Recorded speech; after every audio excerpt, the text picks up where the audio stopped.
Hello बच्चों, मैं हूं मोहम्मद साकिब और आप सभी लोगों का स्ट्रगल एकेडमी पे स्वागत है। बच्चों, हम पढ़ रहे हैं क्लास 12th की बायोलॉजी का चैप्टर नंबर 3 रिप्रोडक्टिव हेल्थ का लेक्चर नंबर 4। बच्चों, पिछले लेक्चर में हमने पढ़ा था कॉन्ट्रासेप्टिव मेथड के बारे में, पढ़ा था ना बच्चों। इंट्रा यूटेराइन डिवाइसेस के बारे में पढ़ा था, पिल्स के बारे में पढ़ा था, और बच्चों हमने कॉन्डोम्स के बारे में भी स्टडी किया था। तो उसी उसी सेगमेंट को और आज आगे बढ़ाते हैं। आज जो कॉन्ट्रासेप्टिव मेथड की बच्चों जो आखिरी टॉपिक है, जिसका नाम है स्टेरिलाइजेशन मेथड या सर्जिकल मेथड, बच्चों आज उसको हम सीखेंगे कि सर्जिकल मेथड और स्टेरिलाइजेशन मेथड है क्या। बच्चों, जो पहले जो जितने भी आपने कॉन्ट्रासेप्टिव मेथड देखे थे, वो सिर्फ कुछ समय तक ही काम करते थे। जैसे अगर किसी कपल को नीड हुई तो उसका इस्तेमाल किया, उसके बाद जब भी उसको मन किया वो उसको इस्तेमाल नहीं करेगा। लेकिन बच्चे जो आज हम मेथड पढ़ेंगे, इसको अगर उसने एक बार कर लिया वो चीज, तो जिंदगी भर कभी भी वो फादर या वो जो फीमेल होंगी वो मदर नहीं बन पाएंगी। तो वो सारी चीजें क्या है बच्चों, हम सीखेंगे। सबसे पहले बढ़ने से पहले मैं आपको बताता हूं, आपने नसबंदी का नाम सुना होगा, ठीक है। तो जो मेन आज पहले जो टॉपिक है वो नसबंदी ही पढ़नी है कि नसबंदी क्या होती है। क्या नसबंदी सिर्फ मेल में पाई जाती है या सिर्फ फीमेल में पाई जाती है ना। तो सारी चीजें पढ़ेंगे, ठीक है। तो सबसे पहले बच्चों हेडिंग डालते हैं टॉपिक का नाम। बच्चों टॉपिक का नाम है सर्जिकल मेथड। क्या नाम बच्चों? सर्जिकल सर्जिकल मेथड, है ना बच्चों।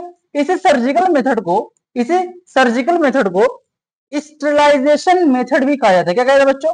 स्टेरिलाइजेशन लाइजेशन मेथड भी कहते हैं। स्टेरिलाइजेशन मेथड भी कहा जाता है, ठीक है बच्चों।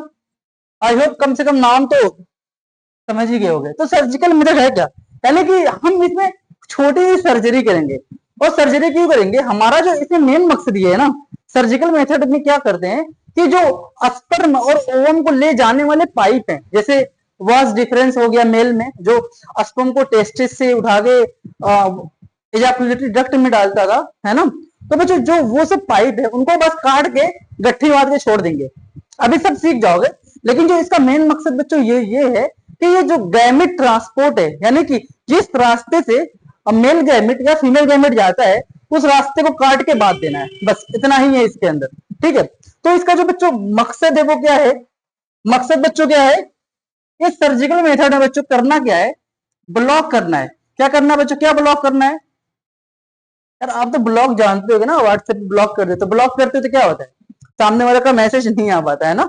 तो यहाँ पे ब्लॉक क्या करना है? ब्लॉक करना है ट्रांसपोर्ट ऑफ गैमिट। क्या ब्लॉक करना है बच्चों? Block block gamete gamete transport. समझ आ रहा है? यानी कि गैमिट का जो ट्रांसपोर्ट है, जिस रास्ते से गैमिट आगे बढ़ता है, उसी रास्ते को ब्लॉक कर देना है, ठीक है। अच्छा, जब रास्ता ब्लॉक कर दोगे तो क्या होगा? जब आपने अगर स्पर्म का जाने वाला पाइप काट दिया, है ना, अब स्पर्म उस पाइप के आगे बढ़ेगा नहीं, तो यानी कि ना ओवम से नहीं मिलेगा, है ना, तो फर्टिलाइजेशन नहीं होगा। और जब फर्टिलाइजेशन नहीं होगा, प्रेगनेंसी भी नहीं होगी। तो जो ब्लॉक गैमेट ट्रांसपोर्ट, इससे होगा क्या? इससे बच्चों होगा, इससे क्या होगा? बताओ, तुम बताओ क्या होगा? इससे बच्चों ये होगा कि प्रिवेंट हो जाएगी। प्रिवेंट हो जाएगी। क्या प्रिवेंट होगी बच्चों? प्रिवेंट होगी। क्या प्रिवेंट होगी बताओ जल्दी? प्रेगनेंसी प्रिवेंट होगी, है ना। Prevent pregnancy. पहले समझ में आई कि नहीं? ब्लॉक गैमेट ट्रांसपोर्ट, ताकि जो प्रेगनेंसी है वो रोकी जा सके, ठीक है। अब बच्चों जो इसके अंदर दूसरा, अब तुम एक बार ये सोचो, अगर तुमने वास डिफरेंस को काट दिया, अगर तुमने वास डिफरेंस को काट दिया, तो क्या तुम उसको जोड़ पाओगे क्या? अगर तुमने जिंदगी किसी का अगर एक बार नसबंदी हो गई, तो जिंदगी भर वैसा ही रहेगा। वो कहीं ना मम्मी बन पाएगी लड़की, ना लड़का पापा बन पाएगा, है ना। तो यानी कि ये इरिवर्सिबल प्रोसेस है। इरिवर्सिबल प्रोसेस है ना बच्चों। क्या है बच्चों? इरिवर्सिबल है, यानी कि जिसने भी एक बार अगर करवा लिया तो कभी भी फादर नहीं बन पाएगा, नहीं मदर बन पाएगी। ये क्या है? इरिवर्सिबल। इरिवर्सिबल है ना, इरिवर्सिबल प्रोसेस, जैसे कि पिछले आपने जो कॉन्ट्रासेप्टिव मेथड पढ़ रहे थे उसके अंदर क्या हो रहा था, उसके अंदर ये हो रहा है जैसे अगर आपने ब्रैजेट मेथड का इस्तेमाल किया, कॉन्डोम का इस्तेमाल किया किसी कपल ने, तो अगले दिन उनकी मर्जी है कॉन्डोम का इस्तेमाल कर रहे हैं या नहीं कर रहे हैं। लेकिन अगर उन्होंने सर्जिकल मेथड का इस्तेमाल किया, एक बार सर्जिकल मेथड हो गया तो जिंदगी भर करना ही, मतलब वो आप उसको बदल नहीं सकते, है ना। तो बच्चों जो अगला पॉइंट है, समझ में, दोनों पॉइंट समझ में आ गए, आगे बढ़ते हैं। और बच्चों ये बहुत इफेक्टिव है, ये हाईली इफेक्टिव, इफेक्टिव के यहाँ इफेक्टिव का मतलब क्या है, कॉन्ट्रासेप्टिव मेथड की पढ़ना है, प्रेगनेंसी रोकनी है। और इस मेथड में जब तुम गैमेटा को आगे बढ़ने नहीं दोगे तो फर्टिलाइजेशन नहीं करेगा ना, तो प्रेगनेंसी हो ही नहीं सकती। यानी कि सबसे ज्यादा अगर तुम इफेक्टिव देखोगे ना, सबसे बढ़िया कौन काम करता है इन सब में, तो सर्जिकल मेथड वाला ही सबसे तगड़ा काम करता है, लेकिन ये इरिवर्सिबल है। तो जो अगली पॉइंट तुम लिखोगे वो क्या लिखोगे, हाईली इफेक्टिव, यानी कि बहुत बढ़िया काम करता है ये, हाईली इफेक्टिव। ठीक है, तो मैंने यहाँ पे फिलहाल 3 पॉइंट लिखी है और मेरा ख्याल है ये आपको बहुत अच्छे से तीनों पॉइंट समझ में आ गया होगा। ठीक है, तो बच्चों अब मैं आपसे ये कह रहा था कि जो सर्जिकल मेथड होता है, क्या ये सिर्फ मेल के अंदर पाया जाता है या फीमेल के अंदर भी पाया जाता है। तो बच्चों आपको ये जान के बहुत, छोड़ो बच्चों, जो सर्जिकल मेथड है ये मेल के अंदर भी पाया जाता है जिसे वैसेक्टॉमी कहते हैं, और फीमेल के अंदर भी पाया जाता है जिसे टीबेक्टॉमी कहते हैं, है ना। तो जो आपका जो डाउट था, आपका बच्चों जो डाउट था कि ये क्या सिर्फ मेल के अंदर पाया जाता है या सिर्फ फीमेल के अंदर पाया जाता है, तो बच्चों ये दोनों के अंदर पाया जाता है। इस वाले ना, इसका इस्तेमाल मैं पहली बार कर रहा हूँ तो मुझे खूब आइडिया नहीं लग रहा है। ओके, सर्जिकल मेथड, हाँ ठीक है। तो ये सर्जिकल मेथड है वो किसमें पाया जाता है, मेल में भी पाया जाएगा, ठीक है, मेल में भी पाया जाएगा, और किसमें पाया जाएगा, फीमेल में। ठीक है, अच्छा अगर मेल में पाया जा रहा है, अगर मेल में पाया जा रहा है तो हम इसका नाम रखते हैं वैसेक्टॉमी। क्या नाम रखते हैं बच्चों, वैसेक्टॉमी, वैसेक्टॉमी। अच्छा अगर यही प्रोसेस फीमेल के अंदर पाई जा रही है तो इसको हम कहते हैं टीबेक्टॉमी। अरे मैं समझाऊंगा क्यों वैसेक्टॉमी तुमने कहा और क्यों इसको टीबेक्टॉमी कहा। ठीक है, थोड़ा समय दो ना, और ध्यान से सीखो, सब सेट हो जाएगा दिमाग में। वैसेक्टॉमी क्यों कहा, क्योंकि बच्चों मेल के अंदर वास्ट डिफरेंस को कट किया जाता है इसलिए इसको वैसेक्टॉमी बोला गया, और इस फीमेल के अंदर फॉलोपियन ट्यूब को कट किया जाता है इसलिए इसको टीबेक्टॉमी बोला गया, है ना। इसीलिए बच्चों इसको क्या बोला गया, टीबेक्टॉमी। तो वैसेक्टॉमी बच्चों हुआ क्या, वैसेक्टॉमी में क्या किया गया, भी है ना, वैसेक्टॉमी में क्या किया गया, वास डिफरेंस को, वास डिफरेंस को क्या किया गया, कट किया गया। क्या किया गया बच्चों, कट, कट किया। अब काटने के बाद क्या किया, बांध दिया। Cut, cut and tie, tie में जानते हो, टाई मतलब होता है बांधना, टाइड अप, यानी कि उसको बांध दिया गया। ठीक है, अब दूसरा सवाल ये आता है, क्या वैसेक्टॉमी में जो जब वैसेक्टॉमी करते हैं तो ये किस कहाँ, मतलब कहाँ पे, मतलब बॉडी के किस हिस्से के द्वारा आप यहाँ पहुंचोगे। तो उसका जो स्क्रोटम मैंने आपको लास्ट लेक्चर में पढ़ाया था, फिर मैं यहाँ देखो ये रहा बच्चों स्क्रोटम, क्या रहा बच्चों, स्क्रोटम। ठीक है, तो जब ये स्क्रोटम है तो क्या करेंगे, हल्का सा स्क्रोटम में यहाँ कट करके, जो यहाँ पे क्या नाम है, एक मिनट देखो, स्क्रोटम में हल्का सा कट किया है ना, इसके द्वारा जो यहाँ पे टेस्टिस होगी, ठीक है, इस टेस्टिस से यहाँ वास डिफरेंस निकला होगा, इसी के द्वारा जाके, इसी के द्वारा बच्चों यहाँ पे जाके, यहाँ पे कट करके दोनों जो ऊपर वाला किनारा होगा नीचे वाले किनारे दोनों को बांध दिया जाएगा। समझ में आ रही बात, ठीक है। तो बच्चों तो ये आपने जो काटा, इंसीजन किया, वो कहाँ से किया, तो बच्चों जो इसका इंसीजन है, यानी जो आपने काटा है, इंसीजन किसके द्वारा किया, तो बच्चों स्क्रोटम से, है ना, स्क्रोटम। ये तो हो गया जो आपसे एग्जाम में सवाल पूछेगा, सर्जिकल मेथड में वैसेक्टॉमी क्या है, वाल डिफरेंस को कट किया, बांध दिया, स्क्रोटम पे कट करके ही फाइल वहां तक आप पहुंचोगे ना।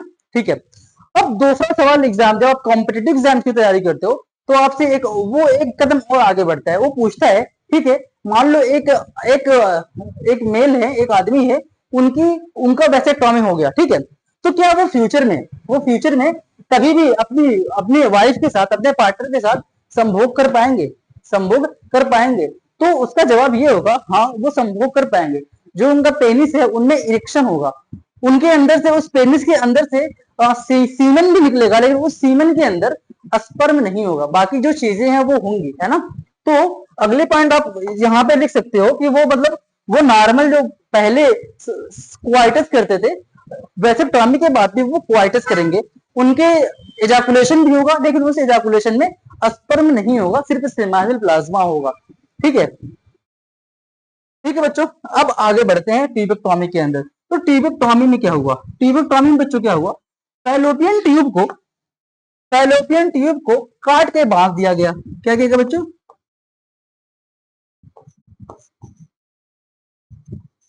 फैलोपियन फैलोपियन ट्यूब को क्या किया गया बच्चों? कट किया गया, है ना, काटा और फिर क्या किया? बांध दिया, टाइड अप। ठीक है, इतना समझ में आ गया? ठीक है, जैसे यहाँ पे मैं आपको बताया था, इंसिजन मतलब काटना, यानी कि हल्का सा छोटा सा जो सर्जरी होगी, जो ऑपरेशन होगा, वो कहाँ से होगा? वो स्क्रोटम के द्वारा हुआ। लेकिन बच्चों इस जब फैलोपियन ट्यूबेक्टोमी होती है तो यहाँ पे जो छोटा सा ऑपरेशन करते हैं, इंसिजन करते हैं बच्चों, वो कहाँ से करते हैं? जो यहाँ पे ट्यूबेक्टोमी में जो इंसिजन है वो बच्चों कहाँ से होगा? तो एनसीईआरटी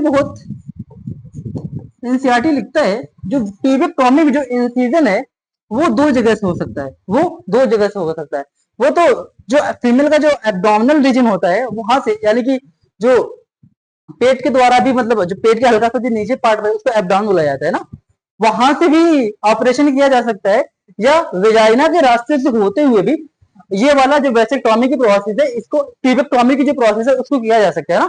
तो इंसिजन ट्यूबेक्टोमी में एक तरीका है कि आप कहां से जाओ, एक तरीके का एब्डोमिनल रीजन से जाओ, एब्डोमिनल रीजन में ऑपरेशन हो, एब्डोमिनल रीजन में ऑपरेशन हो। तो दूसरा है कि थ्रू वेजाइना, थ्रू वेजाइना। जैसे जिस तरह एग्जामिनर यहाँ पे सवाल करता है, क्या मेल नसबंदी के बाद क्या वो नॉर्मल तरह से सेक्स कर पाएगा? तो उसका जवाब होगा हाँ कर पाएगा, है ना। क्या उसके पेनिस में इरेक्शन होगा? तो हाँ उसके पेनिस में इरेक्शन होगा। क्या उसके अंदर से एजाकुलेशन होगा? तो हाँ बच्चों, इसके अंदर से, इस मेल के पेनिस से एजाकुलेशन भी होगा, लेकिन बस उस जो एजाकुलेशन होगा उसके अंदर स्पर्म नहीं होगा, सिर्फ और सिर्फ सेमाइनल प्लाज्मा होगा। इसी तरह जब ट्यूबेक्टोमी की बात आती है तो यहाँ पे भी एग्जामिनर कई सवाल पूछता है, क्या ये जो फीमेल है इसकी मेंस्ट्रुअल साइकिल होगी? तो जवाब ये होगा कि ट्यूबेक्टोमी के बाद, फीमेल की ट्यूबेक्टोमी के बाद इसके अंदर मेंस्ट्रुअल साइकिल भी होगी, यानी कि इसको पीरियड्स भी आएंगे इस फीमेल को, और इस फीमेल में ओव्यूलेशन भी होगा। लेकिन बस जो सेकेंडरी जो ओवम है वो मिल नहीं पाएगा स्पर्म से, इसलिए प्रेगनेंसी का कोई भी चांस नहीं है। और जो यहाँ पे जो लाइन लिखी है बच्चों, एक मिनट, तुम ब्लर हो रहा है ना, देखो पढ़ाते पढ़ाते ना बीच बीच में ब्लर हो जाता है और पता चलता नहीं हम लोग को। अब सही लग रहा है ना? बढ़िया। देखो मैं करीब 14 मिनट से बस यही समझा रहा हूँ और मुझे ख्याल है आपको बहुत ही अच्छे से समझ में आ गया होगा ना। अब बढ़ते हैं अगली स्लाइड के ऊपर, ठीक है, अगली स्लाइड के ऊपर बच्चों बढ़ते हैं और पढ़ते हैं एक नई टॉपिक एमटीपी के बारे में। What is MTP? क्या पढ़ते हैं बच्चों? एमटीपी के बारे में। एमटीपी क्या है? एमटीपी का कई नाम है, जैसे कि एक तरीका हमने बताया कि प्रेगनेंसी नहीं होने देना है तो कॉन्ट्रासेप्टिव मेथड का इस्तेमाल कर लो। अब मान लो कॉन्ट्रासेप्टिव मेथड का इस्तेमाल किया फिर भी प्रेगनेंसी हो गई, है ना, या किसी फीमेल का रेप हुआ, किसी लड़की का रेप हुआ और वो प्रेग्नेंट हो गई, तो उस टाइम पे जो क्या नाम है, क्या किया जाता है? एमटीपी किया जाता है, यानी कि जो प्रेगनेंसी हो गई है उसको खत्म करना है, ना, समझ में आ रही बात? जो प्रेगनेंसी हो गई है उसको रोकना है, उसको खत्म करना है किसी भी तरीके से। तो वो जो प्रोसेस है वो एमटीपी के अंदर ही आती है, यानी कि एमटीपी मतलब होता है एम से मेडिकल और टी से टर्मिनेशन, मेडिकल टर्मिनेशन, और पी से होता है प्रेगनेंसी, यानी कि मेडिकल टर्मिनेशन ऑफ प्रेगनेंसी ही क्या कहलाती है, एमटीपी कहलाती है। और इसके अंदर हम जो प्रेगनेंसी हो चुकी है उसको खत्म किया जाता है। समझ में आ रही बच्चों? तो क्या नाम है बच्चों? एमटीपी। एमटीपी ये अगली टॉपिक है ना। एमटीपी क्या है, फुल फॉर्म क्या है? Medical medical termination termination medical termination of pregnancy. क्या नाम बच्चों? प्रेगनेंसी है ना, मेडिकल टर्मिनेशन ऑफ प्रेगनेंसी। बच्चों इसका जो कुछ दो तीन और नाम है, जैसे कि इसका और नाम है इसी को ये भी कहा जाता है, क्या कहा जाता है बच्चों? Intentional termination of pregnancy. क्या कहा जाता है? एनसीईआरटी में सारे नाम लिखे तो आपकी कॉपी में होनी चाहिए। Intentional intentional termination intentional termination of of pregnancy है ना। हाँ बच्चों इसका एक और ना, इसकी दो और नाम है, वो भी मैं लिख देता हूँ ताकि कभी भी कोई किसी भी चीज का नाम लेके सवाल पूछे तो आप उसमें फंसो नहीं। उसका एक और नाम है जो voluntary voluntary termination of pregnancy. इसका एक और नाम है, चार नाम टोटल है। इंड्यूस्ड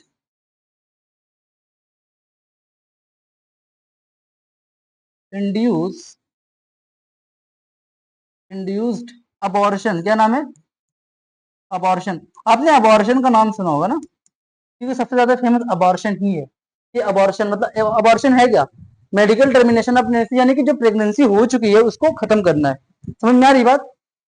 ठीक है तो बच्चों, तो ये क्या मतलब हमें इसमें क्या करना है, जो प्रेगनेंसी हो गई है उसको खत्म करना है, यानी कि अनवॉर टर्मिनेट। इसकी जो मतलब लिखोगे इसमें जो पहली पॉइंट वो क्या होगी, क्या होगी बच्चों?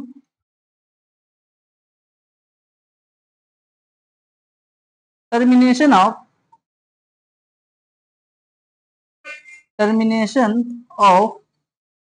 अनवांटेड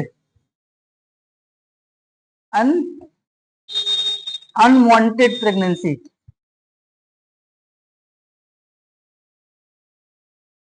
यानी कि जो प्रेगनेंसी हो गई है उसको टर्मिनेट करना है, खत्म करना है। बहुत ज्यादा इसके अंदर पढ़ना नहीं है, बस नाम ही दिया हुआ है और एनसीईआरटी के अंदर कुछ डाटा दिया है। जैसे ये बताया जाता है कि हर साल पूरी दुनिया में लगभग 45 से 50 मिलियन 45 मिलियन से 50 मिलियन पूरी दुनिया के अंदर अबॉर्शन होते हैं, यानी कि एमटीपी होती है, यानी कि जो प्रेगनेंसी हो जाती है उसको खत्म किया जाता है। ये तो बच्चों सिर्फ जो रिकॉर्ड डेटा है उस हिसाब से है, और पता नहीं कितनी होती होगी जो मतलब रिकॉर्ड में नहीं, इलीगल तौर पे की जाती होगी। जो रिकॉर्डेड है वो एनसीईआरटी क्या लिखता है, एनसीईआरटी लिखता है बच्चों, एनसीईआरटी क्या लिखता है, 45 से 50 मिलियन, 1 मिलियन में 10 लाख, सोच लो 45 से 50 मिलियन एमटीपी हैपेंड हैपेंड यानी कि होती है in every year, in in every year in the world, इन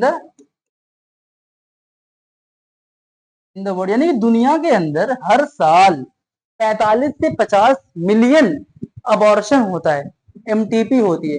और एनसीईआरटी अगली लाइन में ये लिखता है, ये जो नंबर है यानी कि ये जैसे कि 1/5 ऑफ प्रेगनेंसी, यानी कि अगर 5 प्रेगनेंसी हुई है तो उस पांच प्रेगनेंसी में से एक प्रेगनेंसी खत्म हो जाती है, यानी कि हर साल लगभग इसकी 5 गुना फीमेल प्रेग्नेंट होती है। समझ रही बात? यानी कि क्या है, 1/5 of the pregnancy of the in the whole world. ठीक है, उसके बाद बच्चों लिखते हैं अगली पॉइंट कि इंडिया ने 1971 में एमटीपी को लागू कर दिया था। इंडिया ने इन इंडिया इन इंडिया 1900, देखो डेटा सही है ना क्या बच्चों, 1971, इन इंडिया 1971 में एमटीपी को क्या कह दिया बच्चों, लीगलाइज कर दिया गया, यानी कि इसका एक कानून बना दिया गया कि आप कर सकते हो। ठीक है, ये इसके अंदर मेन टॉपिक है, और छोटी छोटी टॉपिक ये है, मैं जैसे कि 2017 के अंदर एक एक कानून आया है इसी एमटीपी के बारे में, तो वहां पे ये बताया जाता है कि अगर कोई फीमेल प्रेग्नेंट है, और जो प्रेगनेंसी है बच्चों वो फर्स्ट मेंस्ट्रुअल, जो फर्स्ट ट्राइमेस्टर है, मैंने पिछले लेक्चर में आपको बताया था कि जो अगर 12 हफ्ते का बच्चा हो गया है तो उसको फर्स्ट ट्राइमेस्टर कहते हैं, और अगर 24 हफ्ते का बच्चा हो गया है तो उसको सेकंड ट्राइमेस्टर कहते हैं। ठीक है, तो जो एमटीपी 2017 में एक सरकार ने एक कानून बनाया है कि अगर अगर प्रेगनेंसी अगर 2017 में जो कानून बना वो क्या कहता है बच्चों, 2017 में जो लॉ बना है वो क्या कहता है, प्रेगनेंसी है, ठीक है, प्रेगनेंसी देखो ध्यान से, ठीक है, अगर प्रेगनेंसी फर्स्ट ट्राइमेस्टर में, फर्स्ट फर्स्ट ट्राइमेस्टर यानी कि 12 वीक, 12 हफ्ते की प्रेगनेंसी है, 12 हफ्ते की बच्चों की प्रेगनेंसी है, तो यहाँ पे क्या होगा, तो यहाँ पे एक ही डॉक्टर काफी है एमटीपी करने के लिए, वन डॉक्टर, वन डॉक्टर, ठीक है, एक डॉक्टर वो अपना आराम से कर सकता है। लेकिन अगर अगर बच्चों अगर जो प्रेगनेंसी है वो फर्स्ट ट्राइमेस्टर से ज्यादा हो, यानी कि 12 हफ्ते से ज्यादा हो गई है, यानी कि more than more than more than first trimester, first first trimester and and less than less than less than second trimester.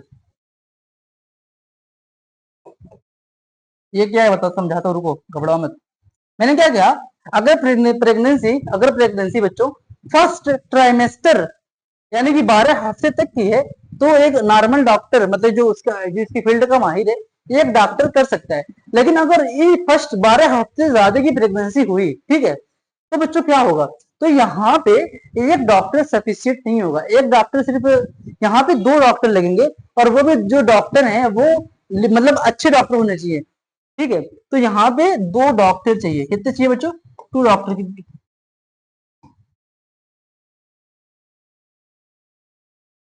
यहाँ पे कितने डॉक्टर चाहिए, 2 डॉक्टर चाहिए। ठीक है, समझ में आ रहा है, तो एमटी के बारे में इतना ही था। और बच्चों ये भी मतलब कई चीजें लिखी हैं कि जैसे कि कब कब एमटीपी करवाना है, तो इंडिया में ना कोई भी एमटीपी करवा सकता है, क्योंकि जो इसके जो एमटीपी करने की जो वजह है, मतलब क्योंकि एमटीपी करवाना चाहिए, वो ऐसी ऐसी चीजें हैं कि मतलब नॉर्मल इंसान भी, कोई भी मतलब कोई तुमको बहाना नहीं देना है कि हमको क्यों एमटीपी करवानी है, कोई भी एमटीपी करवा सकता है। जैसे कि एग्जाम्पल दिया, एमटीपी कब कब करवा सकते हो, तो जो पहला है बच्चों, मतलब कि एमटीपी कब कब करवा सकते हो, तो जो आपको सुन के हंसी आएगी, जो पहले ही जो लाइन लिखी है वो क्या कहती है, वो ये कहती है, यानी कि अगर कोई कॉन्ट्रासेप्टिव मेथड का कोई कपल इस्तेमाल कर रहा है ना, यानी कि कोई कपल है जो जैसे कॉन्ट्रासेप्टिव मेथड का इस्तेमाल कर रहा है, अगर कॉन्ट्रासेप्टिव मेथड फेल हो गया, है ना, कॉन्ट्रासेप्टिव मेथड फेल हो गया, और उनकी जो वाइफ है, जो उनकी पार्टनर है, प्रेग्नेंट हो गई, तब भी आप ये बता सकते हो एमटीपी करवाते टाइम की, यार हमने कॉन्ट्रासेप्टिव मेथड का इस्तेमाल किया था